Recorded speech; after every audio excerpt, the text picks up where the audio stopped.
Olá pessoal, estamos começando mais um Clica Aqui Não. Hoje nós vamos tratar de celibato.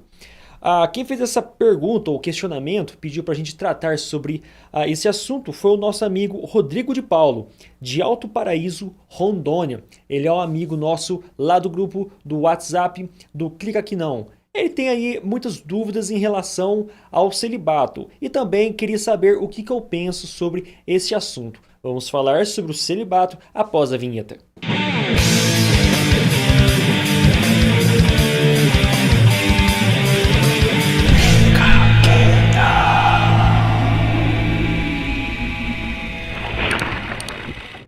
Para quem não sabe, o celibato é um ato de a pessoa se abster de relacionamento sexual, não se casar, continuar solteiro. Esses são as pessoas no catolicismo que aderem aí a essa doutrina do celibato.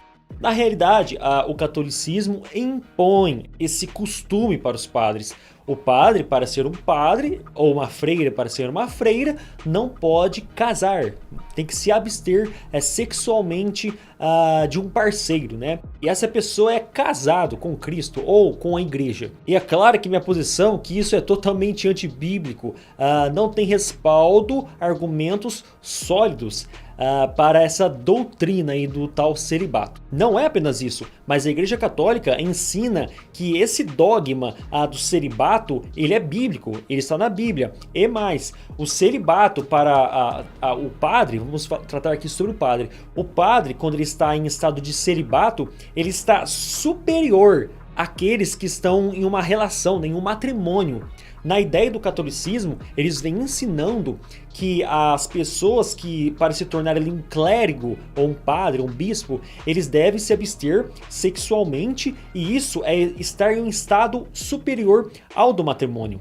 São João Crisóstomo disse: que a virgindade é boa, estou de acordo, mas ela é ainda melhor que o matrimônio. Isso eu confesso. E se você quiser, acrescentarei que isso é muito melhor que o matrimônio.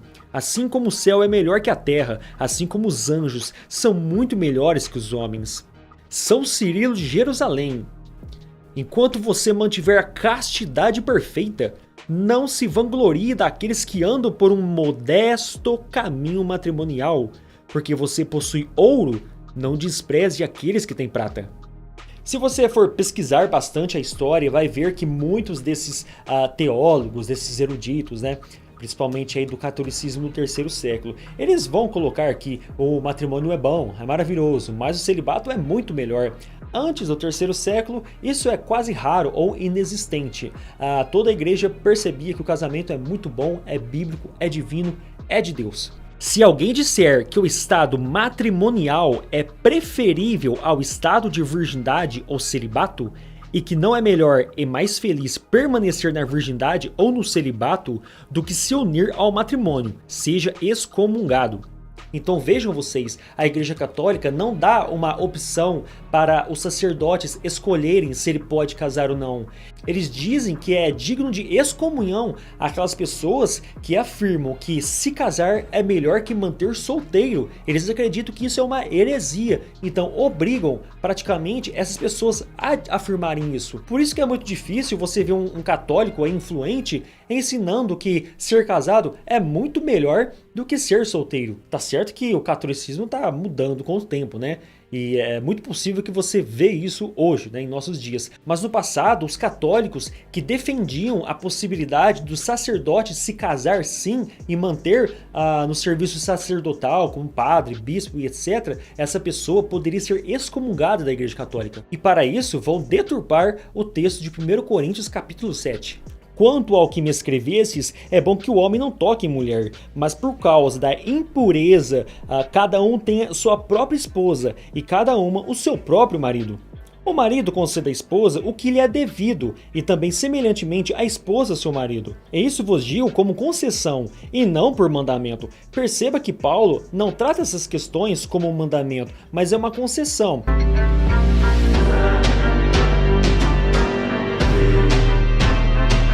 Ou seja, é preferível ao sacerdote realmente ficar como um solteiro. Mas isso não é um mandamento vindo de Deus. Esse é um mandamento vindo lá dos papas, né, da Igreja Católica. Quero que todos os homens sejam tais como também eu sou. No entanto, cada um tem de Deus o seu próprio dom. Um, na verdade, de um modo e outro de outro. E aos solteiros e viúvos digo que lhes seria bom se permanecessem no estado em que também eu vivo. Caso, porém, não se dominem, que se casem, porque é melhor casar do que viver abrasado. Perceba que o apóstolo Paulo, ele então dá uma concessão, não um mandamento. Para a pessoa que quer estar no serviço ministerial, no serviço do Senhor, para usar o seu dom para o evangelho, o crescimento da igreja e do reino, seria muito bom que essa pessoa não se casasse, mantesse assim como Paulo estava, solteiro. E é uma coisa óbvia, é uma coisa muito justa. Se você pegar, por exemplo, jovens que não são casados, que têm seu trabalho, às vezes eles pegam suas folgas, evangelizam, vão atrás de pessoas, às vezes vão em outras cidades para poder evangelizar outras pessoas. A partir do momento que esses jovens se casam, ele tem que dedicar a sua vida à casa, a sua vida à sua esposa, ou até mesmo ao marido, né, quando é uma mulher, até as crianças, e até mesmo a parte financeira. Ela tem que dividir aquilo que ela ganha com a manutenção ali do seu lar e também a criação dos filhos. Então Paulo diz uma coisa muito óbvia.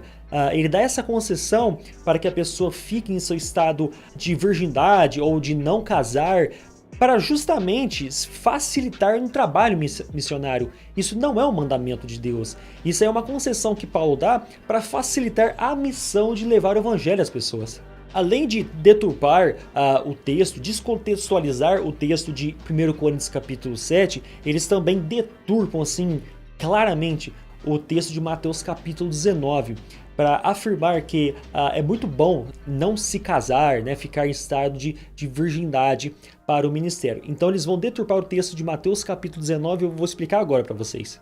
Vamos ao contexto. Os fariseus tentando a Cristo e dizendo-lhe: é lícito ao homem repudiar sua mulher por qualquer motivo? A pergunta é bem específica. Por qualquer motivo o homem pode repudiar sua mulher? Jesus responde: não tendes lido que aquele que os fez no princípio, macho e fêmea os fez? Interessante que Jesus, para dar resposta, ele vai lá no princípio, dizendo que Deus, né, o Pai, fez macho e fêmea, casal. Não fez para ficar sozinho, fez um casal. Desse casal gerou toda a humanidade. Dessa humanidade é uma nação. Em Deuteronômio vai ensinar que os pais devem ensinar seus filhos. Esse ensino vai ser passado de geração em geração. Abraão teria uma descendência como a areia do mar. A palavra de Deus seria levado através dos descendentes de Abraão. Então sempre a família esteve envolvida com a palavra de Deus sendo levado. E disse: portanto deixará o homem pai e mãe, e se unirá à sua mulher, e serão os dois numa só carne. Perceba que Jesus ele vai dar um mandamento padrão da humanidade, que é o homem se unir com uma mulher, casar e ser uma só carne. Esse é o mandamento padrão para toda a humanidade. Não é casar com a igreja e ficar solteiro. Não é casar com a igreja católica. Não é casar com Cristo e ficar solteiro. É casar, ter um matrimônio heterossexual, esses filhos criados em Cristo, e dessa família vai ser uma evangelizadora ali onde eles moram, na cidade que eles estão. Então o mandamento de Deus é casamento. Isso aí está lá no Éden, antes mesmo de vir as tábuas das leis lá em Êxodo 20. Interessante, né? A Igreja Católica então tira o homem, que é um sacerdote, né, que vai se tornar ali um padre, tira ele de um casamento com a mulher, e essa pessoa tem que casar com a denominação Igreja Católica. A freira também não pode casar. Aquela mulher vai sair de sua família, vai ser retirada do pai para a igreja. Então eles casam com a denominação. Eles não casam com um outro parceiro para terem filhos. Isso está totalmente fora dos padrões bíblicos de Deus. Esses mandamentos estão lá no Éden. Assim, não são mais dois, mas uma só carne. Portanto, o que Deus ajuntou, não separe o homem. Deus fez um casamento para o homem se unir a uma mulher. E homem nenhum pode separar esse relacionamento. Indiretamente, a Igreja Católica separou o homem da mulher. O homem então passa a se casar com a Igreja Católica. Eu chego a uma conclusão, que a Igreja Católica separou o homem para ser casado com a própria Igreja Católica, não mais ter um casamento com uma mulher, um casamento heterossexual e Deus ali sendo a cabeça daquele relacionamento. E agora, continuando o texto, Jesus vai tratar sobre o divórcio. Disseram-lhe eles: então por que mandou Moisés dar-lhe carta de divórcio e repudiá-la? Disse-lhes ele: Moisés, por causa da dureza dos vossos corações, vos permitiu repudiar vossas mulheres, mas no princípio não foi assim. Jesus Cristo, então, ele volta novamente para Gênesis, quando o homem casou com sua mulher, para mostrar ali que o casamento, os dois se tornaram uma só carne. Não tinha mandamento de divórcio, não tinha carta de divórcio, não tinha esse negócio de repudiar a mulher e dar uma carta para que ela pudesse ficar livre para casar com outra pessoa. O casamento era entre o macho e fêmea e ficavam juntos. Não há condições de colocar ali uma pessoa solteira. Deus sempre vai colocar o homem com uma mulher, um casamento heterossexual, onde Deus é o cabeça, os filhos são criados na palavra de Deus. Sempre foi assim um casamento na visão de Deus. Disseram-lhe seus discípulos: se assim é a condição do homem relativamente à mulher, não convém casar. Os discípulos, que foram criados dentro dessa cultura da época, que era muito comum o divórcio, por qualquer motivo, os judeus estavam divorciando de suas mulheres. Eles perguntaram: então se não é para dar divórcio, então é melhor ficar solteiro, não é mesmo? Então Jesus vai dizer uma coisa interessante: nem todas as pessoas podem receber esta palavra que os discípulos acabaram de dizer, que é melhor ficar solteiro. Ele vai explicar agora. Ele, porém, lhes disse: nem todos podem receber esta palavra, mas só aqueles a quem foi concedido. Porque há eunucos que assim nasceram do ventre da mãe, e há eunucos que foram castrados pelos homens, e há eunucos que se castraram a si mesmos por causa do reino dos céus. Quem pode receber isto, receba-o. Então Jesus vai dizer que há eunucos. Esses eunucos podem ter nascido assim do ventre da mãe, com algum problema genital, e por causa desse problema essa pessoa não se casa, né? Não tem relação sexual. Há também eunucos que fazem isso porque eles querem. Fazem isso, algum homem faz isso. Ou porque essa pessoa se tornou escrava, ou porque ela mesma quis fazer, para trabalhar de repente para algum rei, algum governador, como era um costume muito comum de os reis ou governadores, pessoas bem abastadas, contratarem eunucos para cuidar de suas mulheres. Muitas vezes essas pessoas se faziam eunucos para cuidar das mulheres daquela pessoa abastada, para ganhar dinheiro, e essa pessoa ganhava muito dinheiro com isso. Então ela se fazia eunuco. Mas há uma terceira opção. Há aqueles eunucos que se fazem assim porque querem, para o reino de Deus. E o texto, ele termina de uma forma bem interessante. Quem pode receber isso, receba-o. Jesus Cristo, ele diz que quem pode receber isso, recebe. É um chamado de Deus. A pessoa, ela se abstém de casar por vontade própria, porque ela quer trabalhar no reino. A Igreja Católica não faz assim. A Igreja Católica obriga os padres, os sacerdotes, a não casarem para poder levar a palavra de Deus, para transmitir a palavra de Deus. Isso é muito errado, porque às vezes a pessoa tem o dom de ser um pastor, de um mestre, a pessoa tem um dom, um chamado de Deus para ser um missionário, mas essa pessoa não consegue viver sozinha. Essa pessoa fica abrasada, ela fica com vontade sexual, tanto mulher quanto homem. Essa pessoa não foi chamada para ser eunuca. Mas lá na Igreja Católica eles obrigam a pessoa, aquela que quer estar no ministério, a serem eunucos, como um padre, por exemplo. E isso está totalmente errado. A palavra de Deus não obriga um missionário dele, né, um servo de Deus, a ser eunuco. Pelo contrário, traz ali uma condição humana comum, que é o casamento. Isso está em Gênesis, lá no capítulo 2 e no capítulo 3. O casamento é uma coisa padrão no mundo. Não a abstinência do casamento, a abstinência sexual. Mas o casamento é um padrão de Deus, é um mandamento padrão da humanidade. Por isso que em 1 Coríntios capítulo 7, Paulo diz que seria muito bom que as pessoas permanecessem da forma com que Paulo estava, que era sem estar casado. Mas era muito melhor, e realmente é muito bom, é um fato constatado. Uma pessoa que não é casada, ela tem mais liberdade. não tem um cônjuge para prender ele, ou filhos para prender ele. Uma pessoa dessa que é solteira, para ser missionária é muito fácil, ela vai para outro país e fica lá o resto da vida. Ela está associada ou atrelada a uma família anterior, mas cujos o pai, a mãe, né, essa pessoa já está velha, ela tem que sair de casa mesmo.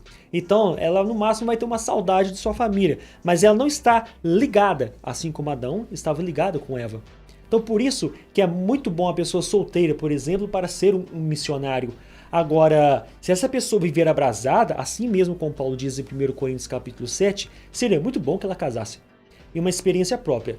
Eu sou casado há 14 anos e eu dou, as pessoas podem achar que esse aqui é o meu ministério, né? Esse é um dos. O meu ministério é o evangelismo em família, em clínica de recuperação, né? Eu vou em vários lugares. Muitos desses lugares em que eu vou dar estudo com famílias, por exemplo, a minha esposa vai comigo e esses pais e mães que têm crianças, a minha esposa cuida, já fez muito isso. Ela cuidou das crianças enquanto eu estava ministrando a palavra de Deus ou dando estudo para aquela família. Então a minha esposa, ela me ajuda nesse ministério. Então, nesse sentido, a minha esposa é uma ótima ferramenta para o evangelismo. Essa argumentação do catolicismo, ela é forçada. A pessoa não se torna eunuca por vontade própria. Ela diz que é por vontade própria porque ela quer trabalhar ali para o reino. Mas vemos muitos casos de padres até afirmando que seria muito bom que padres casassem, que ele sente aquela vontade de ser casado. E muitos dizem que a pedofilia no catolicismo, né, muitos padres pedófilos, está associado ou atrelado ao estado de eunuco dos padres. Talvez isso não seja 100% verdade, porque há muitos pastores evangélicos que também estão aí com um caso de adultério e também pedofilia, e muitos desses são casados. Mas é fato, se você assistir documentários tratando sobre catolicismo, inclusive saiu um recentemente, em que tratam isso. Eles vão associar a pedofilia infantil, porque os padres têm muitos trabalhos, né, em orfanatos, em escolas, então eles estão sempre muito perto com criança. Eles associam a pedofilia porque o padre não pode estar casado. E muitas vezes sites e blogs católicos divulgam isso e também divulgam que esses padres foram punidos, né? Eu espero que vocês tenham entendido que a vontade de Deus é que os homens se casem, tenham filhos. Esse é um matrimônio, vindo lá dos primeiros mandamentos de Deus, né? Isso está lá em Gênesis capítulo 2, capítulo 3, é um mandamento universal. E é uma mentira o que o catolicismo ensina, não é bíblico. O estado de solteiro ou o celibato não é superior ao casamento. Não é. Na verdade, o estado de casamento está registrado no começo do mundo, o celibato não. Há um mandamento universal do casamento, mas não há um mandamento do celibato. Então, esse celibato é um engano, é uma mentira católica. Se você gostou desse vídeo e não é inscrito no canal, não se esqueça de se inscrever no nosso canal, comentar aí alguma coisa, curtir nosso vídeo, compartilhar com seus amigos e nos vemos então nos próximos vídeos. Até mais!